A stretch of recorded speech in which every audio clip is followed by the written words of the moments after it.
All right, so welcome everybody. Thank you so much for being here today. We are kicking off the Millionaire Real Estate Agent Book Club. And if you've been through one of these before in a market center or in an office, then you absolutely know the format we're going to take. Our goal is to break down this book into practical bite-sized chunks. So we are recording. Every session will be recorded. It'll be posted in the Facebook group. If you're watching this on Facebook, then you already know that. If you're watching this on YouTube, check down below in the description. You'll see a link to join that Facebook group. Inside that group, we unpack everything MREA. We answer questions. We unpack the concepts. We have a really, really good time inside that group. So if you're watching on YouTube, click the link down below to join that Facebook group. Also, as we're going through this, if you're watching the recording and you weren't able to make it live, make sure that you're leaving comments down below, whether watching on Facebook or YouTube. Leave your comments down below when we're asking the questions. Ask questions that you may have, and together in the community, we will get all of those answered for you. So I would be remiss if I didn't start off by introducing Jake. Jake Clendenning is one of the admins on the MREA Mastermind Book Club Facebook page. Jake has been a top team leader for years and is now getting into the OP world of the Keller Williams experience. And so he has a very high level of understanding of the Millionaire Real Estate Agent book. Another admin that you will see in the future is Rebecca Mendoza, and she is also a top team leader and has lots of experience coaching, training, and implementing in her own sales team as well the practical pieces of this book. So, Jake, what do you say we get started, man? Yeah, let's do it, man. Totally ready. All right, so we're going to jump into page 21, guys. So as we're going through these videos, you're going to be well-suited to have your MREA copy of your book in front of you. You're going to definitely want to make sure you have something to take notes with or highlight in the book. Jake and I were laughing before this that our copies of MREA, our original copies, were absolutely faded. They aren't red anymore. They're pink, right? And so that's how you know you've gotten good life out of your MREA book, and that's when it's time to buy a new one. So, yeah, guys, we're super excited to jump into this. Now, last but not least, when you have your book in front of you and something to write with, just a reminder, inside the Facebook group, you're going to see the schedule and the breakdown. Every week, we're going to be reviewing a set of pages, a set group of pages. And we're going to unpack just what's inside of those pages. That full breakdown is inside the MREA Mastermind Book Club group. So make sure to head over there. Again, as you see on your screen, calls are at 8:30 on Fridays Pacific, 10:30 Central, 11:30 Eastern. And they will go between 45 and 60 minutes, depending on what we have going on. All right, so Jake, let's jump in here. Page 21, guys. 21. Gary talks about the story of hunting wolves and aiming high, and this is not an accident that it's at the front of the book. This is really, really intentional. Okay, so before this, you get into the who contributed to the book, and that's all fine to look at. But for our purposes, we're going to start on page 23. And what Gary's talking about here is he's driving with his son John, who fast forward now. We're in a super user group, a labs group, and John is helping develop some of the KW tech now. John's not the little kid that was in this book anymore. John's helping us develop tech for Keller Williams. So pretty cool to see how that all comes full circle. But here's the part that jumped out at me, and I want to start here. Page 21, about halfway through the page, it says, at night, it's very difficult to judge the distance to your target. And more than likely, you'll underestimate the distance, and you'll miss low. To have a better chance of hitting the target, aim high. Now, if you've been around Keller for any amount of time, or even if you're not with Keller Williams, because we have a lot of people in this group who aren't KW, and that's totally cool. One thing Gary is famous for always saying is think big, act bold, aim high. This is where that came from, okay? And so he's telling the story about hunting wolves to his son, John. Now, what's the correlation to our world in real estate? Well, oftentimes, Jake, you've seen this a lot of times. This is my 14th year in the business. I've seen this a lot of times. People don't fail out of this business because they aim too high. They fail out of this business because of what, Jake? Because they don't set goals, or they set really marginal goals, or they set goals that are enough to survive, enough to just exist, and it doesn't get them to where they really want to be. It doesn't support what the book talks about, earn $1 million, as we get into that in a little bit later. Setting those low goals of that low threshold doesn't get you the success that you're really after in this. Absolutely. And today I've got a couple books here I'm going to recommend. I'm going to show you guys. I'm going to recommend that you should check out for sure. Here's what I know, though. What I know to be true is there's difference in how we look at the world. And so I want to start right here, and I want you, with your writing anything down, I want you to write this down. I want you to take a piece of paper, divide it in half, write a line down the middle, right? So as we're going through here, you're going to reference this piece of paper. So draw a line straight down the middle, dividing the page into two. And on the left-hand side, I want you to write survive across the top in the left-hand side. And on the right-hand side of the top, I want you to write the word thrive. Now, as we go through this and you're hearing concepts, I want you just to jot down which side of the line these concepts you're hearing would go on, because the big point of this book, the big point is not to just get by. It's not to just survive. It's to thrive, right? It's to fund a life worth living. It's to be big, really big in business, to impact lots of people and make as much money as you choose to make. So we're going to talk more about that. Now, page 22, he goes on in this story. And here's what he says, and I'm going to quote him because I want to unpack this. He said, "Yet so often we set our goals as if the next day, month, year, or decade were as clear as an August afternoon. Is it any wonder that plans fall short of the mark? Aim high." Now, what he also talks about in here is what happens, Jake, when we get close. We set a low goal. What happens when we get close to accomplishing that goal? What do we naturally do? What's our tendency? Right, we take our foot off the pedal, right? The natural tendency is, you know, if we set, and we're going to dig into this more, and I get so excited about this and I want to jump ahead in it. But yeah, we stall. We go, okay, I had a goal of this in 12 months. Well, I'm almost there in 10. So we lay off at 10. We're like, well, I'll easily make that goal. But what are we really doing? I mean, we're not, if we're working 3, 6, 9 months in the future and we let off the gas today, we're letting off our gas in the future, not just our goal of today. 100%. 100%. It's natural. It's totally normal. It's okay. You're not a bad person. We just need to know that going into it, that's going to be our tendency. And so the way we guard against that, based on what Gary's saying here and Jay is saying, is we need to set big goals. And we'll talk more about that in a sec. Now, he says right below that, this book is about aiming high. It's not about the money. I want you to underline and highlight that part. If that's not highlighted in your book, it should be. Because Gary said this from stage before too, and this confuses a lot of people. He says this book is about aiming high. It's not about the money. It's really about the fact that most great achievements in life are the result of thinking big and aiming high. It's not about the money. The money is a byproduct, guys. Money is a byproduct. When you set big goals and you make big impact and create a big life, money just happens. Money is the byproduct. It's not about the money. The money shows up, however, when we set big goals and build a big business to accomplish those goals. So I love that one. That's made a lot of people, look at it, have it or underlined in my book and a sticky note. In 14 years, that's a sticking point with people that I've been going through this with, and they've stopped and they go, I don't get that. Of course it's about the money. It's called the Millionaire Real Estate Agent book. Well, he could have called it whatever he wanted, but the average real estate agent or the successful real estate agent doesn't sound as cool as the Millionaire Real Estate Agent, and we'll talk more about that as well. All right, so then he, top bottom of page 22, he talks about this book called The Aladdin Factor. Now, The Aladdin Factor is really, really big. If you haven't read that, it would definitely be one to check out, but I'm going to read to you what I underlined here and what I go through every time we're doing book club or I'm teaching this. He says, in The Aladdin Factor, the author teaches that in life, the size of our answers is determined by the size of our what? Questions.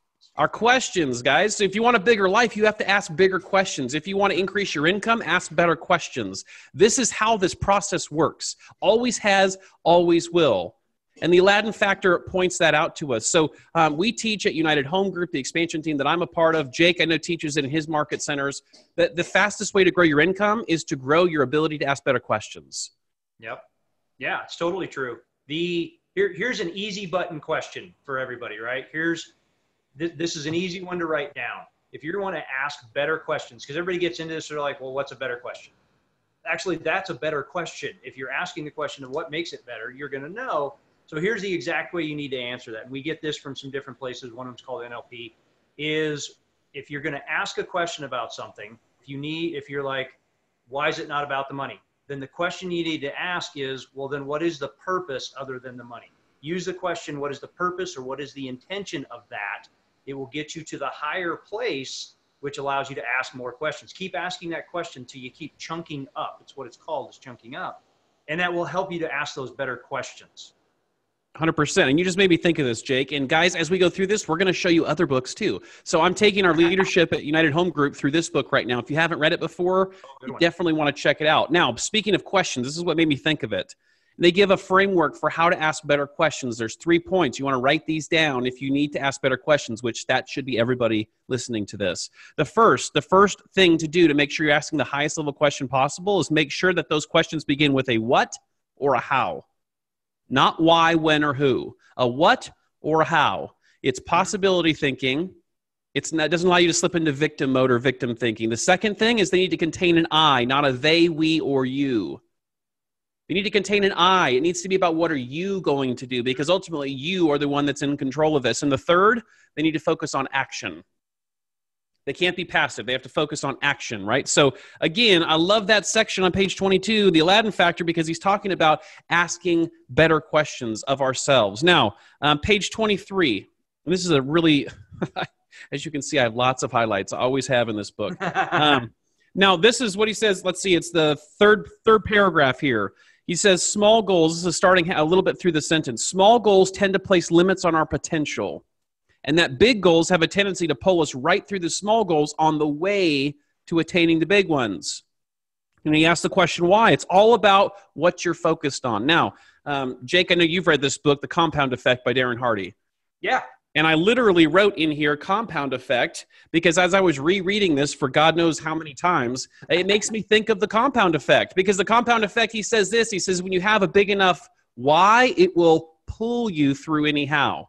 When your why is big enough, it will pull you through anyhow. There's going to be days where your why is big enough and you're going to hate what you have to do that day. But if your why is big enough, it's going to pull you through it. You're going to do it anyway.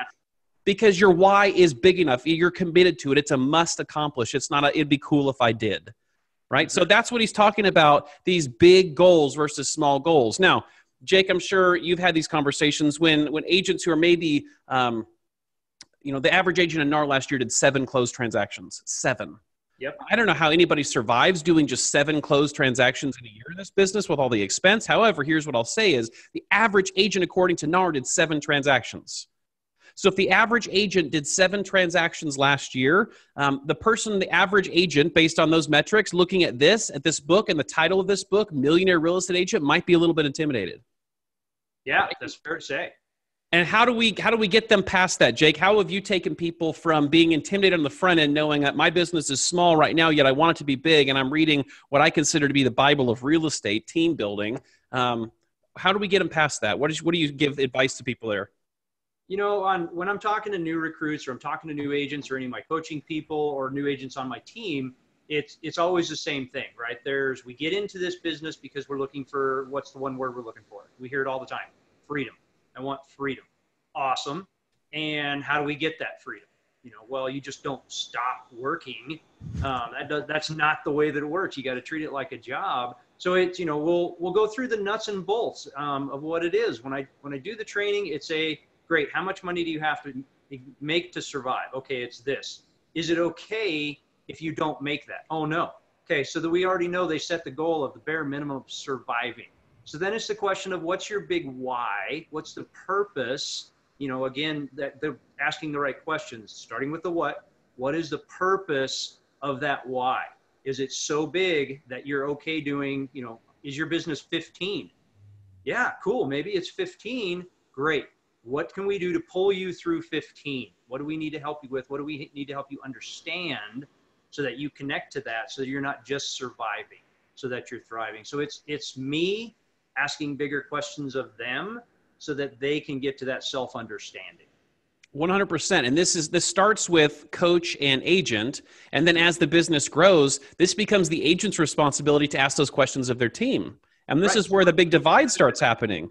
Yeah. Because a lot of people do it along the way. Yes, they're not natural. They don't feel like they're natural leaders. Well, the good news is there's no such thing as a natural born leader. It's a learned trait. No one, like John Maxwell says, no one comes out of the womb a natural born leader, okay? This is something we all have the ability to learn. It requires intention and discipline, okay? Now, further on, he says in that same area, he says, when he's answering the question of why, he says, what happens is we tend to slow down once our goals are within reach. Again, we talked about that. We take our foot off the pedal, right? When we set them too small, we ease up. Small goals, by definition, are almost always within our reach, so we end up achieving them quickly, but we never get the chance to build up a head of steam. What he means by that is we never have the push, the urgency, the desire to build and do consistently over time and create the momentum required to get to a big goal that pulls us past and through the small goals. When we're playing small and working towards a small goal, it's easy to accomplish. We get 3/4 of the way through the year, we're on pace, and we've nearly accomplished it. We hang out. And this happens to every real estate agent. I've not met one that this doesn't happen to, because this is a human condition. We just have to be aware of it and know that going into it, so that as we're progressing through our year, we're adjusting our goals up. Yes, I said that right, up. If you're getting halfway through the year and you feel comfortable that you're going to hit your goal, you should adjust your goal up. Because if not, you're going to, or could fall victim to this very same conversation on page 23. Okay? Yeah. Let's look at page 26. 26 is, this is one that I have dog-eared and starred and highlighted. Top of page 26 in the MREA says, one of the greatest stumbling blocks to achieving great success for most people is that they cannot get their heads around how obvious and uncomplicated success can be. Talk about this one a little bit, Jake, because I've got some thoughts. I want to hear yours, because I know this is a hot button for both of us.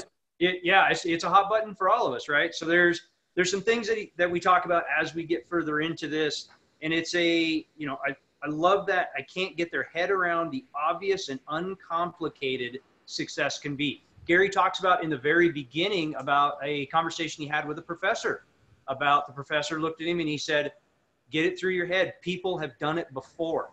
It's not hard. You just have to do what they do. And that had an impact on him. He said he didn't hear it then. It was many years later before he heard it. But it's totally true. We get into this business with that thought of freedom. And then we decide we're going to be innovators, right? We all get into this and we go, I'm going to do something that's never been done before. It's a terrible idea. We've all fallen victim to it. We've all done it, right? We all do it. Start where others have started, follow the path others have done, and do what others have done. If you have a goal to be, I want to make $150,000 this year, right? Net. Cool. That's a great goal. I got news for you. There are, what did we just decide? We've got 157,000 agents in KW right now, something about that. Yep. There are probably 100,000 of them that have gone through that make 150,000 a year. I'm pretty sure there's a model for it. Just follow that. It's not complicated. That's where that goes to me, is specifically around grab what's been done and do that. Yeah, absolutely. So one thing, we just shared this with United Home Group recently, but one thing Gary has said to me, he said to Cody, he said to a number of people, I wrote these down on my little sticky notes, so I'd remember to bring this up. He said a couple things, and I see a couple of United Home Group people on here right now. So he says this, he said, success is incredibly boring. Amen. Success is incredibly boring. The reason, because it's simply the repetition of the fundamentals. It's not sexy. It's not the shiny object. It's not the cool new thing. And this is why, Jake, I know you've seen this and experienced this too. I was talking with Cody about this actually not too long ago. This is why we go to these events and we see one year, we see these team leaders or agents or whoever up on the stage, very successful. And everyone's like, yay, good job. And they've done a good job. And 2 or 3 years later, we're like, hey, where's so-and-so? And they're like, oh yeah, they're not in the business anymore. What? You were just on stage with Gary Keller, and 2 or 3 years later, you're not in the business anymore. Guys, the reason for that is they tried to get creative, which we'll talk about. They stopped doing what worked because it was boring. Success is incredibly boring. It's simply the repetition of the fundamentals. Here's what he also said. He said the millions are in the mundane. Right. The millions are in the mundane. Like, yes, if you're doing it right, you're going to have parts of your day where you're like, it's like autoplay, right? It's just, I do this every day. I know what this is like. It's not all that sexy. It's not exciting. Who cares? You think there's a reason Gary says do your lead generation at what time of day? First thing. First thing, because you eat the frog, like Brian Tracy says, you eat the frog first, right? You do that first thing. You have the highest amount of energy. You know you get it done every day. Then you have the rest of the day to react and respond. But our lead generation's always done the first. It's not sexy. It will never be sexy. You look at the top earning agents in the country, they are phenomenal lead generators. And one of the guys we're going to have on one of these is Jeff Quinton. He's considered the king of prospecting. Guys, he does this every single day. He takes his team through script practice every single day. They do the same thing every single day. And their success is incredibly boring, yet it's incredibly profitable. And that's the point Gary's making here. Something I wanted to bring up about the story with the wolf. Another piece to this is, we can all agree that no man steps in the same river twice, right? And we know why that is, because the man's never the same person and the river's never the same river, so you never can. So this is my 10th year reading this book. Literally, I have read it. It's on my calendar to read it every year. I'm reading it twice this year because we get to do MREA book club, which is fun. So I get to go through it twice. And as I read the wolf story, it was a little different this year. And I love, this is to capitalize on your point, Ben, is when the boy pulls down on the wolf with his rifle and he remembers the words, you have to aim high.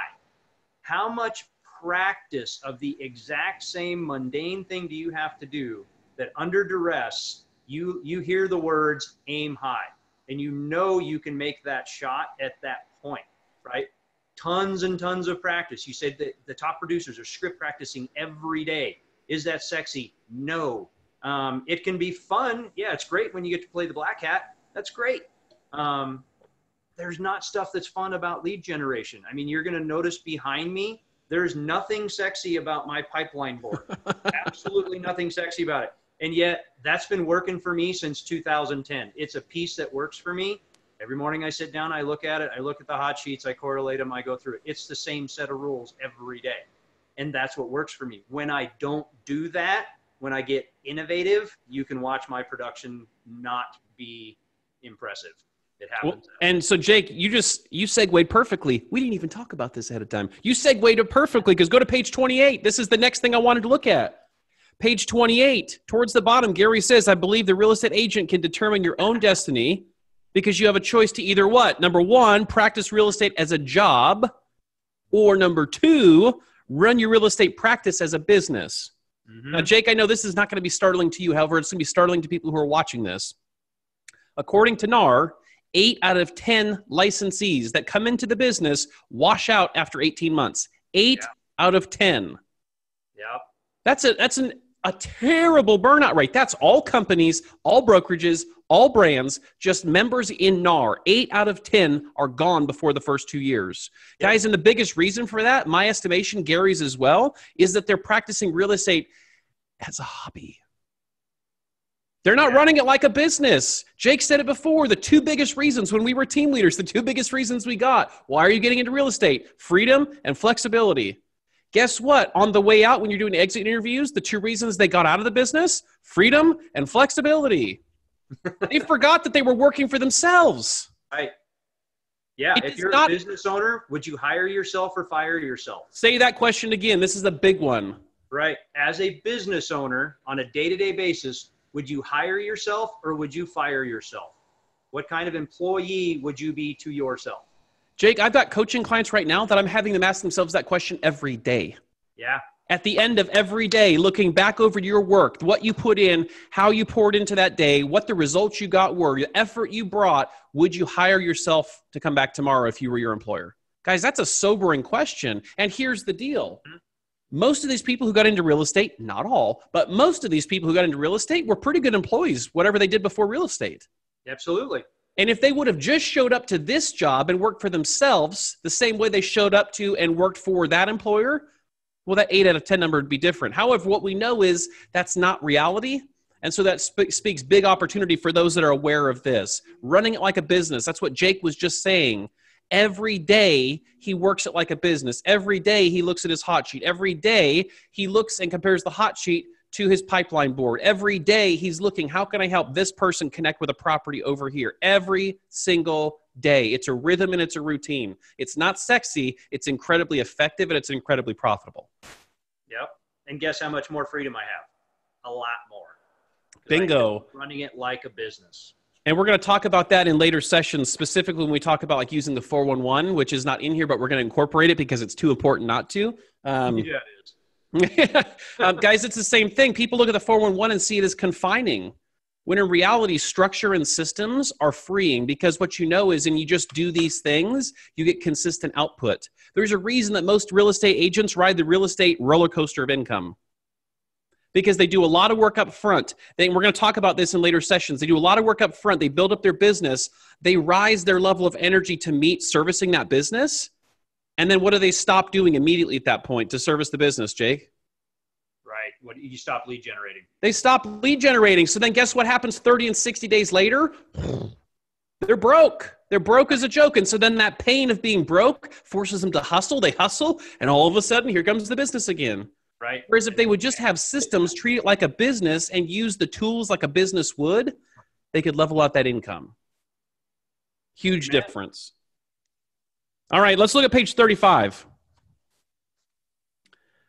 Page 35, modeling. Now, this is a big section, and I have a feeling we're going to have some dialogue here. I've got a few things highlighted, but guys, this, in a nutshell, is who Gary Keller is. Like, if you spent any time with Gary, been to masterminds with Gary, been to events with Gary, I don't care what your interaction level with him is, but if you've been around him at all, and whether you're with KW or not doesn't matter. If you've been around him, you know that he knows what he's talking about. He's definitely a smart guy, especially in our field of real estate, right? We can trust what he's saying, and this is all research done based on top producing agents, not his theory. So what we know is modeling. Success leaves clues, which we're going to talk about. But this is that concept of modeling. Now, here's what he says in the modeling section, right in the middle there. He says, you need to realize that people have lived before you, what Jake was saying before, and you might be wise to slow down. Highlight that one. That's tough for most people. You might be wise to slow down just for a second and figure out what they learned on their journey before you start your own. So, Jake, what's an example of this that you've seen? Because I've got a couple, but I want to hear from your perspective. Yeah, there's so many examples over the years, and I can totally use myself as this, as the example of people have lived before me. I totally got into the industry thinking I'm going to do something completely different. I'm going to be an innovator. I've got all this new freedom. I came out of construction as a project developer and a foreman and a superintendent and all those things, and I thought, that's going to be my niche piece, right? Yes and no, it also gets you into trouble. But as far as you need to slow down and realize that people have done it, and it's taken me, Ben and I had this conversation, 2 years ago when you were my mastery coach, we were having this conversation still 7 years into the business of stop innovating, stop trying to solve a problem that doesn't exist. Here's the play, go run it. We hear Lucas Sherrodden say that all the time. We hear Mark King say it all the time. Just run the play. Look at, if you're a sports fan, I'm not, so I'm going to butcher this. If you look at the basketball teams, there was a team that just pretty much won the national championship, and the coach got on there live and he said, we run 3 plays. 3. And literally, he just floored everybody. He's like, we practice those, we run those, that's what we do. And he actually used the phrase, we slowed way down and we focused on these 3 things. Welcome to national championship. And that was a cool thing for him to say. I mean, and it resonated with me a lot. Absolutely. Well, and Jake, this is also where Gary is famous for saying, in order to go big, you first must go small, which we'll talk about. That's exactly what he's talking about. We have to take 1 step back to be fully prepared to be able to take 2 forward. And most people aren't willing to take that time. They aren't willing to pay that price. Yet it ends up costing them in the long run. Now, as a team leader, before being a team leader, a manager at a different brokerage, different company, and then coming to KW being a team leader, been in 14 years, I see this every time somebody gets into this business, every single time. They want to perfect their business cards and their flyers and their website, and they want to do all the things that don't make them any money instead of just getting their butt out there and doing what they need to. They're worrying about knowing it all and having all the answers instead of actually getting face-to-face with people. Yeah, totally true. And they're using the marketing and the I have to know it all in order to get in front of and hide from lead generation. Correct. And yet what we know, like he's saying here, modeling, people have gone before us. When we look at successful agents, those 2 out of the 10 that survive and thrive, again, that piece of paper you have, those 2 that are on they're the thrive line, not the survive line. Those 2 that are on that right-hand side of that piece of paper, they're not waiting for all of that. They're not getting lost in all that muck. They're just getting belly to belly with people and having conversations. Yep. We heard Lance Loken say it from stage at family reunion this year. Yes. Lance is one of our unbelievably mega big kids. I mean, good Lord, what did he do? 2,600 sides last year, same number. Yep. And he said, we had a little bit of a hitch in our business. I stepped back into lead generation. Lance has been out of it for a while, and he went back to fundamental foundational pieces. They slowed their business down because they had the hurricane issue come up. They knew what they had to do. his team ran the basics, but they also needed him to do it to hit their goals. Lance stepped back into doing the very basic stuff in order to get it done, staying at the foundation. He ran his focus very, very small in a very, very big business. It was cool to hear him say that. Yeah, absolutely. And Gary also went on in that conversation, and this is a big point for everybody here. Regardless, like what he talks about in this book, and we'll get to it in a little bit, like you don't have to want to build a 7th level team and get to the apex of what this book says you could do. This book is still applicable for you. If you only want to get to you and an admin, you can still implement everything from this book in your business. So that being said, with Lance, he got to the point. He got to that top of the hill. He was the 7th level agent. And the point Gary made on stage in that conversation was, even when you're that person, you don't get to ever fully remove yourself from the business. You're never afforded the right to fully remove yourself from the business. So it doesn't matter if you're hiring your first admin, you don't get to fully remove yourself from working with that admin. If you're hiring your first couple of agents of buyer or listing side, you don't get to ever fully remove yourself from working with those people. You're always having to have a hand in that pool. Now, they're the ones doing the heavy lifting and the work. However, you never get to fully remove yourself, or bad things happen. Bad things happen. Yeah. Well, okay. We talked 2 years ago, he said it from stage to somebody that they'd run their business all the way up. They became innovators and they had a major problem. Gary looked right at him and said, "Who gave you permission to step away from the fundamentals?" and it was unplanned. And they're like, "Nobody gave me permission to do it. I just did it." And that's where the crash happened. And that's an expensive lesson. That was an expensive lesson. Guys, leverage, and we're going to talk about the 3 L's here towards the end of our time together today, but leverage does not ever give you the right to stop any of it. It just helps you find people to help you do all of it, okay? Leverage is supplemental. It doesn't replace, and we'll talk more about that. Look on page 36. There's a couple passages that he pulls out of a book called Unlimited Power with Tony Robbins, and it's over there in my bookcase, or else I grab it. But if you haven't seen the front, go to Amazon, you'll see it. Great book. But Gary jotted down 4 passages here that I wanted to unpack because, again, these are foundational. Today's session, the first session, is really showing you Gary's mindset and how these top agents think.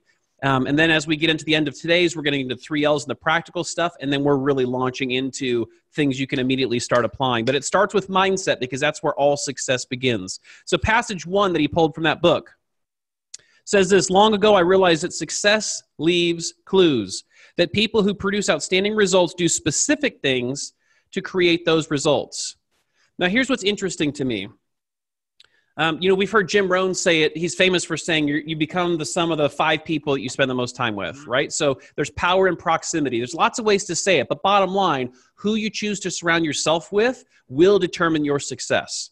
Because if you want to become successful and wealthy and you're hanging out with broke people, the thinking process is different for those 2 groups of people. And you'll never become more than the sum average of the people you're hanging around because they're going to pull you down. If you've taken the class called Bold, the frogs in the hole, like same thing. They're going to pull you down to be with them. They don't want you to go up because then you leave them, okay? So the who we surround ourselves with is absolutely critical, and success leaves clues. So if you're wanting to accomplish something big, this is something that I don't know, maybe I'm just bold and I don't think about this stuff. Maybe I should. But it never crossed my mind not to do this. So I had a lot of people that said coming in, and we've had a lot of success in Coeur d'Alene where I was a team leader for years, agents who were by themselves, no assistants.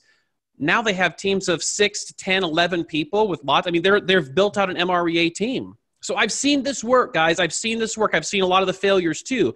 But when I first had the conversations with these people, they want to build these teams. First thing I ever told them to do, and I'll suggest you do the same thing, is find people who have the type of business and the level of business you want and go ask to take them out to lunch. Yeah. It's as simple as that. Can I buy you lunch or coffee? I'd like to pick your brain for 60 minutes. Guess what? In the 14 years I've been doing this and using that technique to suggest to people, every one of them that's done it, guess how many people have said no to them? Oh, geez, hardly any. None of them. They all want to help, guys. And oh, by the way, they're excited to see somebody that wants to get to the level they want to get to. They're excited to see somebody that thinks similar to the way they think. And why in the world wouldn't we identify people who we want to model after, take them to lunch, build a relationship, and say, hey, what would you do different? What would you wish you had done sooner? And what would you have done more of? Yep. And I'm gonna plus that. I'm gonna plus one a little bit for that one because it's a lot of what my business model is once you're really comfortable, which everybody should be easily and very comfortable talking to each other, different real estate. It doesn't matter what they are. You could take Lance Loken to lunch. You could take Barb Huntley. You could take Cody Gibson. Call them. They're people. They're awesome. They love to talk to people. So when you get comfortable with that, start talking to people outside of your area, right? That don't necessarily do business in your area. Why do we do that? Because we're looking for referrals. We can go talk to them. We can get in a great relationship with them. They start sending us referrals to our area based on they're already lead generating. They have those things there. So when they need it, you're the great resource. So it can +1 to your business as well. There's no lose there, guys. So find who you want to model after and start building relationships with those people. Everything, every bit of success has to do with the relationships. Okay? Yep. Second passage he puts down here on page 36. Actions are the source of all results. Actions are the source of all results. This process of discovering exactly and specifically what people do to produce a specific result is called modeling. So I'm going to go to those very people that I've already now built a relationship with. What would it look like if you went to them after you built a relationship, had lunch or coffee with them and said, hey, you know what? Could I just come be a fly on the wall in your organization for a day? I won't say a word. I won't distract anybody. I won't talk to anybody. Can I just come be a fly on the wall to see what a day in the life of your organization looks like? What would that do to your business, guys? That would absolutely give you insight into what they're doing. That's what they're talking about here. What's the action they're taking? What are the activities they're doing that are giving them the consistent results that you want to see in your business? Yeah. Find out what those are, identify them, and then duplicate them inside of your own. The third passage, he says this: modeling is the pathway to excellence. The movers and shakers of the world are often professional modelers. People who have mastered the art of learning everything they can by following other people's excellence rather than what, Jake? Rather than their own. Rather than their own. Guys, you're not that smart. I love you, and you're not that smart. Right. I'm not either. We had a CGI call. I'm trying to remember. It was about a year ago, somewhere around Valentine's Day. No, I'm sorry. It was on Veterans Day. There was an interview with an older gentleman that was a military guy. He was hysterical. He's a big team. I can't remember who he is, but he was just a riot. And to this passage, something that he said, and I have plagiarized this to death, because it's a great statement. He said, all we did in our business to be super successful, our model is case. And the orator said, well, what does case mean? Copy and steal everything. Right? Because it's been done before. It's exactly what he's talking about right there. Following other people's experiences instead of their own. He looked at the modeling of what other people were doing. He said, I want to do that. So he did that. There's no copyright on how to do real estate. I mean, there's probably one on the book, but the reality is the business model, there's not a copyright on it. If you see somebody's business model, and Charlie's right, thanks for chiming in. Your agents outside have been great people and great with their feedback, and it's totally true.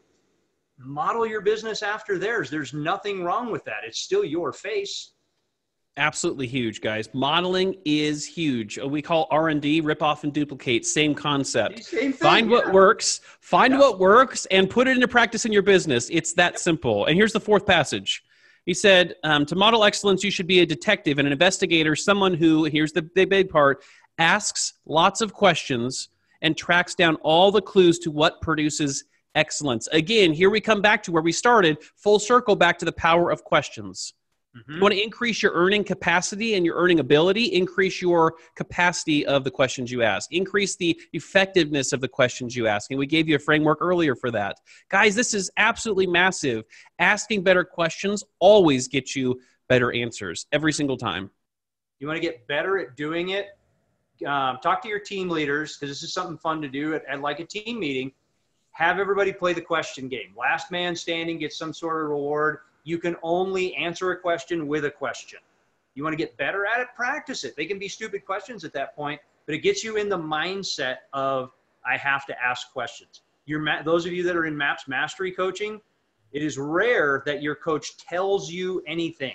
Your coach is going to ask and ask and ask. There's a reason they're at the mastery level, because they've gotten really good at asking the questions, and it's about self-discovery in your business. So you're helping your buyers self-discover. You're helping your sellers self-discover by asking those questions. You become a better authority on the subject by asking the questions to get the real answers.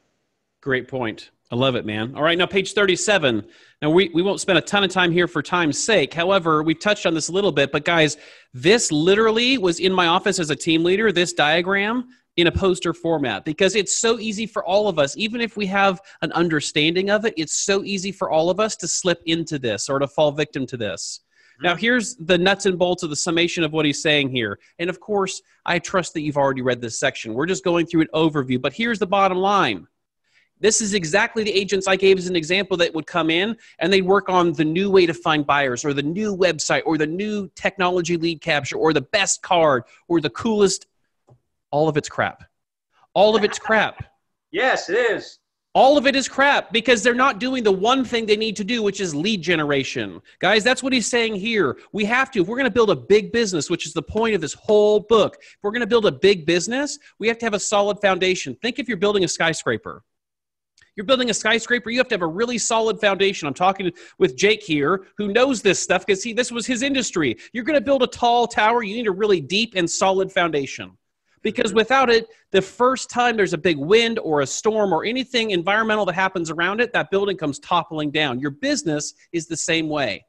So until you build the basics, you model the basics, the fundamentals of lead generation, running it like a business, not a job, doing the same thing every day, having kept out in same hours, right? Doing this like a business, running it as if it were a business, because it is. Running it like a business prevents you from having that shaky foundation. You have to build a big foundation first in order to scale it and go north. And what he gets at here is he says, look, creativity is not bad. It just has its place. Mm-hmm. Creativity is absolutely a wonderful thing, and you should not give yourself or anyone else on your team license to use their creativity until they've mastered the fundamentals and they're doing the basics consistently over time. Until that foundation is built, creativity does not have license in your business, or it shouldn't. Nope. And you totally nailed something there. I don't think you probably did it intentional. It's pretty rare I've known you not to. You started to say build a foundation, and you changed to model a foundation, which is 100% accurate. It goes back to what we were talking about. And agents get caught in the trap of, I want the perfect website, I want this, I want business cards. They're building stuff, right? Instead of just modeling it. If you're modeling it, what's already been done, your business is already running, you're already moving forward. You're not caught in that getting ready to get ready trap of building. So I love that you hit that point of just model the foundation. It's been built before. Grab that one, go forward. And guys, it goes so much faster when we find a model and implement and execute than if we try to scurry and figure out our own, because we always end up having to redo it. Quick story there to that point. So these very teams I'm talking about that I got to have a pleasure. Now, hear me clearly. I didn't do the work. They did.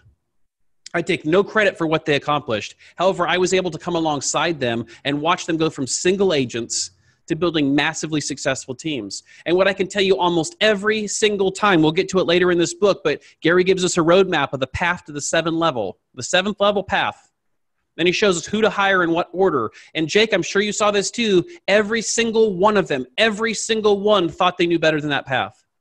And every single one tried to do it in a different order. Every single one thought, you know what? I don't need 2 admins. I'm just going to hire a buyer's agent because that's cool. I'm somebody if I have a buyer's agent. I'm going to just skip those first 2 steps. Guys, every single person that I see randomly or absolutely massively successful today, every one of them attempted to skip a step. And guess what happened to every single one of them? They collapsed right back down to being themselves, and they started over. And some of them, they're really gluttons for punishment because it took them 3-4 times of that to finally figure it out that Gary Keller might not be wrong in this. Right. And that the top agents' models and what they learned from their pain might be the best path for them to take and avoid that pain. But here's what I'm telling you. Creativity gets you and us and me into so much trouble because we give it license to be rampant in our business way too soon, way too early. Yeah. Now look at 38. And this is a concept that kind of brought forward or goes hand in hand with Gary's E to P, entrepreneurial to purposeful model from the 6 personal perspectives in Quantum Leap. Now, here's what it says on page 38. Now, here's a simple truth we must all deal with. And this is a big point. Natural ability, your God-given strengths, abilities, and talents. Natural ability can only take you so far. No matter how gifted we may be, each of us will eventually hit our own ceiling of achievement. Now, flip to page 39, and you're going to see that diagram. Mm-hmm. Guys, if you're working with anybody in your world, whether it's a relationship, a friend, a coworker, a team member, it doesn't matter who, this shows up in their life. This shows up every single time for every one of us in different ways. So understanding this concept helps you make an impact on other people. Now, here's what he's saying is, we all start with our natural ability. If you look at the diagram, figure 2 on the bottom, page 39, we all start with our natural ability, and that takes us as far as it can. And then all of a sudden, we hit a ceiling, right? Now, this is evidence in producers in your market. You've seen those people who, no matter what they try, they can never do past a certain amount of volume. Every year, they're steady eddies. They can do 10 or 11 million, but God help them, no matter what they do, they cannot get past 10 or 11 million. You've all seen them. You're probably thinking of that person right now. And what I'm telling you is what they're hitting is that ceiling. Now, what Gary talks about in this concept, and again, for time's sake, we can't go super deep into it this session. We will in future ones. But I want you to read and reread this section. Because what he's saying is there's only one way to have a break through that ceiling. Now, a lot of people end up just hanging out there because they're not willing to do what it takes to break through. But as you can see here, what Gary's saying is, what do we go to have the breakthrough, Jake? What's the secret sauce? Oh, I mean, the secret sauce to it is, at that point, you have to make a decision. Am I willing to work? Am I willing to do more of the same thing that I am doing that is working? Or can I integrate being creative? Not take away, implement, you know, I'm already executing what I'm doing and it's doing this. You don't stop doing that to go get creative, because that's where you're seeing all of a sudden your natural ability, you got to start over, right? So this is the point to where now you can integrate creativity a little bit with what you're already doing. If you want to double down the results, double down. If, you know, try new things in addition to what you are doing to break through that ceiling. 100%. And here's what I want to give you guys as we're wrapping up and heading into our 3 L's, which is where we'll cut for the day. Here's what I want to challenge you with. If you personally in your business are hitting that ceiling and you're feeling that pressure, here's what I would challenge you to do. Here's what I was challenged to do by my coach for years now. He told me this. He said, if you're hitting a ceiling, find somebody that's ahead of you. Find somebody above you. Great. Oh, wait a second. Maybe this is exactly what we just talked about. Find somebody who's broken through that ceiling. Find somebody who was where you were and they've gotten here where you want to go. And guess what? This process repeats. Hey, can I take you out to lunch? Hey, can I buy you a cup of coffee? I want to find out how you got from here to there. And I'm going to ask really good questions. I'm going to take really good notes. And then I'm going to come back and absolutely implement and execute. That's it. That's how simple this can be. Yet, for a lot of people, they don't like that because it's not their idea. Who cares? I don't care whose idea it is if it works. And that's the whole concept of modeling. Now, the 3 L's, and Jake, this is where we're going to wrap it for today. But let's talk about the 3 L's because this also will be referenced back a lot in our book club sessions. The 3 L's are leads, listings, and leverage. So on page 40, he starts in the leads section. On the bottom of page 40, and it goes to top of page 41, here's what I had highlighted and underlined. To succeed in real estate, you must have client leads. It's that simple. Until you have enough leads to meet or exceed your goals, there is no other issue. Now, we were back in Austin a lot this last year, working on some expansion stuff with Gary, and it was a phenomenal time. Anytime you get a chance to be in a room with him, regardless of size, it's incredible. And guys, he wrote this way back when he did, and guess what he's still saying? Until you have enough leads, everything else is a distraction. Yep. Until you have enough leads, everything else is a distraction. Nothing else matters. Yep. Your signs are generic ones from the office, doesn't matter. Your signs are generic ones, doesn't matter. Your website sucks, doesn't matter. Until you have enough leads, everything else is a distraction. Nothing else matters. Do not collect $200. Do not pass go until you have a business that's generating you the amount of leads you need to meet or exceed your goal. Everything else is a distraction. Absolutely everything else. Absolutely true.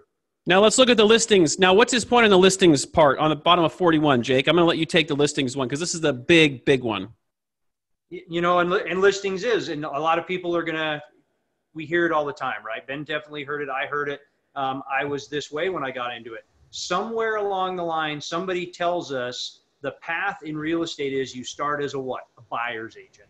That's just where you start, right?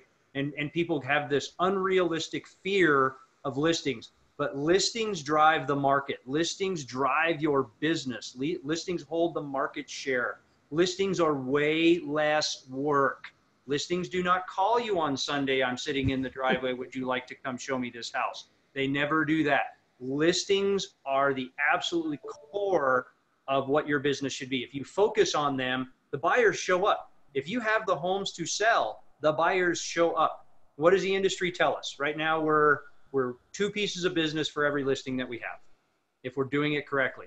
If you go hunt 1 listing down, you get 3 pieces of business out of it. Is that a better return of investment than going out and hunting 1 buyer? Absolutely. All day, every day, twice on Sunday, right? I mean, I can't preach listings enough because I came from that same place. I did it. I heard it. Somebody told me it. I believed it. It's bunk. Don't believe it. It is not. You need to go get listings. People need to sell their houses, and probably those people also need to buy a house, right? So by going and finding them, you also found your buyer. Absolutely. Asking those questions, you get 2 pieces of business. All right, here's the leverage piece. Listings are absolutely huge. Here's the leverage piece. And on page 42, here's what he says, and I want to recommend a book here. He says, we've all heard that time is money. Well, that simply isn't true. In fact, it's one of the worst mental maps perpetrated on us by unknowledgeable people. The truth is that time does not always translate into money. Those who work the longest hours are not always those who make the most money. As business people, we look at the time-money relationship in a different way. Now, the book I have written down here that I wanted to reference is Rich Dad, Poor Dad. If you've not read that book, you need to read that book. Kiyosaki, yeah. Absolutely powerful book, guys. And here's what he says. The people that get caught in the trap of time for money are poor. Mm-hmm. Time for money is an equation you will never win because time is limited. You only have so much of it. Yep. Leverage allows us to break through that and say, it doesn't matter how much time I have. If I'm doing it correctly, I can make as much as I choose to make. Okay. So that's what he's talking about leverage here. Now on page 43, he says the ultimate key to tilting the money-time ratio in your favor will be leverage. Leverage can be divided into 3 categories. You need to write this down because this comes up all the way through the rest of the book. 3 categories are people leverage, systems leverage, and tools leverage. People leverage, systems leverage, tools leverage. And he says this on that page as well. Leverage answers 3 important questions. First is, who's going to do it? Second is, how will they do it? And third is, what will they do with it? Guys, leverage is a huge piece. Automatically, people, when they hear leverage, they think people. Mm-hmm. They automatically think people. And that's one of the types of leverage. However, there's so many other types of leverage that we'll talk about. Now, in this, as we're wrapping this up, he talks about systems as systems being a big part of leverage, which they absolutely are. They absolutely are. If you haven't read the E-Myth Revisited, you should check that book out because, guys, this is the book on systems. This talks about one example. McDonald's is an incredibly successful organization. They don't make the best hamburger out there in the world, but it's incredibly consistent. It's incredibly quick, and you can get it everywhere. And oh, by the way, each of those places is predominantly run by high school children. High school kids. We're not talking about super high-trained people. Right. Guys, the whole point is systems leverage doesn't have to be complicated, but it has to be systematic. It has to be something you could do consistently over time. We'll talk more about that. Now, on page 44, last thing, he talks about the 4 stages of growth on the path to the million. He says this, the millionaire real estate agent should progress through these 4 stages. Think $1 million, earn $1 million, net $1 million, receive $1 million. Now, for time's sake, we're going to end here, but this is the first one he says, think $1 million.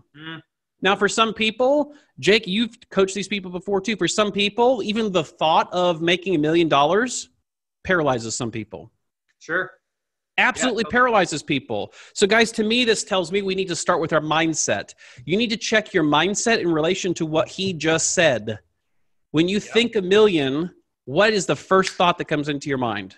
Now, if you're like me and you didn't grow up with $1 million, you have what's called a financial thermostat. All of us do.